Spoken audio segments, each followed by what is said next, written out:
सूमरनि जो दौरु। सिंध में सूमरनि जो दौरु हुकूमत 1050 खां शुरू थियो। सूमरनि अंबारी हुक्मराननि खां रियासती इक़्तिदार हासिल कयो। सूमरनि सिंध ते अटकल 300 साल हुकूमत कई। सूमरनि जे दौर में विच एशिया खां सिंध में घणे खां घणा शाइर, आलिम ऐं तबलीग मुबलिग आया। सिंध जो सुरमू दोदो अलाउद्दीन खिलजी जी फ़ौज सां विढ़ंदे शहीद थियो। कलंदर लाल शहबाज़ सूमरा दौर हुकूमत में सिंध में तबलीग लाइ आयो। सूमरा दौर में मिनहाजुद्दीन वल मुल्क नाले किताब जो तर्जुमो चचनामे जे नाले सां अली कूफ़े कयो।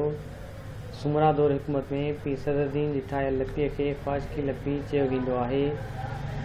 सूमरनि जो दौरु सिंधी ज़बान जे लिहाज़ खां जागरता जो दौरु सॾियो वञे थो। सूमरनि जे दौर में सभ खां वॾो दीनी मदरसो उगमकोट शहर में क़ाइमु हो।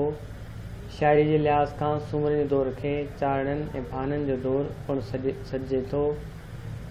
सिंधी अदब जी औसत जो बाक़ाइदा उञाण सूमरा दौर हुकूमत खां मिलनि था।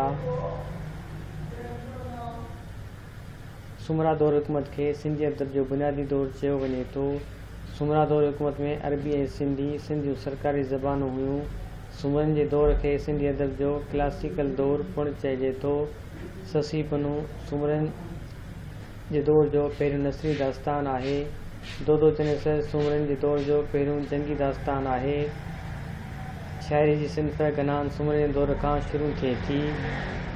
सूमरनि जे दौर में पीर सदरुद्दीन गनान जो मशहूरु शाइर हो। मरखां शेखिण सूमरा दौर जी मशहूरु शाइरा हुई जेका गीच पिणु ॻाईंदी हुई। सिंधी अदब में किस्सागोई जो बाक़ाइदा रवाजु सूमरनि जे दौर में पियो।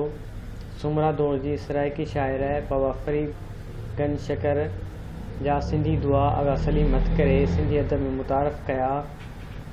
प्रोफेसर महरम ख़ान सभ खां अवल समंग चारण ते तहक़ीक़ करे तवील मक़ालो लिखियो। सूमरनि जे दौर जे सुघड़ भाॻोभान दोदे चनेसर जी वेड़ खे मंज़ूम कयो। सूमरनि जे दौर सां वाबस्ता वाक़ियाती बेत शाह हसन अपलाणी सां मंसूब आहिनि। दोस्तो, जेकॾहिं तव्हांखे वीडियोज़ पसंदि अचनि थियूं त हिन चैनल खे सब्सक्राइब करियो, हिन वीडियोज़ खे शेयर कयो। महिरबानी।